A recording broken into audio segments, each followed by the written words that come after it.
आप देख रहे हैं प्राइम टाइम प्रहार। प्रहार में आज हम बात करेंगे उस जनाजे की जिसने सिर्फ ईरान को ही नहीं बल्कि पूरी दुनिया की राजनीति को रीडिफाइन कर दिया है, उसे आईना दिखाया है।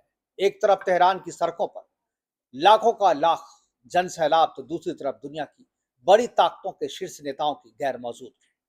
3 दिनों तक तेहरान के इमाम खोमैनी ग्रैंड मुसल्लम में अंतिम दर्शन का सिलसिला चला। उसके बाद अंतिम यात्रा निकाली गई। काले लिबास में महिलाएं, सीने पर मातम करते पुरुष, एक हाथ में ईरानी झंडे तो दूसरे में प्रतिशोध के प्रतीक वाले लाल झंडे, और आंखों में अपने सर्वोच्च नेता को खोने का दर्द।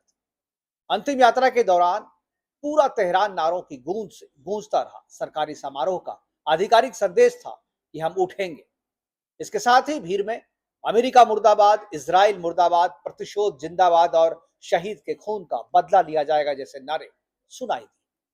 ईरानी नेतृत्व ने इस पूरे आयोजन को केवल श्रद्धांजलि नहीं बल्कि प्रतिरोध और निरंतरता के संदेश के रूप में पेश किया। ईरान का दावा है कि 100 से अधिक देशों के प्रतिनिधि इस राजकीय अंतिम संस्कार में शामिल हुए।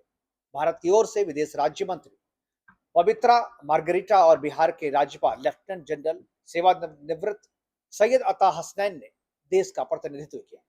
लेकिन इस जनाजे की सबसे दिलचस्प और सबसे बड़ी तस्वीर सिर्फ लाखों की भीड़ नहीं थी। सबसे बड़ा सवाल उन महिलाओं को लेकर भी उठा जो बड़ी संख्या में इस अंतिम यात्रा में शामिल थी। यह वही ईरान है जहां पिछले कुछ वर्षों से महिला जीवन आजादी आंदोलन एक पूरी दुनिया का ध्यान अपनी ओर खींचा। सोशल मीडिया पर खामेनेई की मौत की खबर के बाद कुछ जगहों पर जश्न मनाने वाले वीडियो भी सामने आए, तो वहीं दूसरी ओर तेहरान की सड़कों पर हजारों महिलाएं काले लिबास पे मातम करती हुई, दुआएं पढ़ती हुई अंतिम यात्रा में शामिल होती दिखाई दी। आखिर असली ईरान कौन सा है? क्या जनाजे में शामिल महिलाएं अपनी आस्था और धार्मिक विश्वास के कारण वहां पर थी? क्या यह अपने देश और उसके सर्वोच्च नेता को अंतिम विदाई देने की स्वाभाविक भावना थी, या फिर आलोचकों के आरोप की तरह यह एक संगठित और सरकारी स्तर पर जुटाई गई भीड़ थी? क्या यह मातम था या व्यवस्था के प्रति समर्थन का प्रदर्शन? क्या यह आस्था है या सामाजिक और राजनीतिक दबाव? और क्या आज भी ईरान की महिलाओं की आवाज को 2 हिस्सों में बांट दिया गया है? एक वह जो सड़कों पर विरोध करती है, दूसरा वह जो इस्लामिक गणराज्य की विचारधारा के साथ खड़ी दिखाई देती है। तो ये तो बात हुई ईरान के अंदरूनी राजनीति की, जो इस जनाजे में दिखा।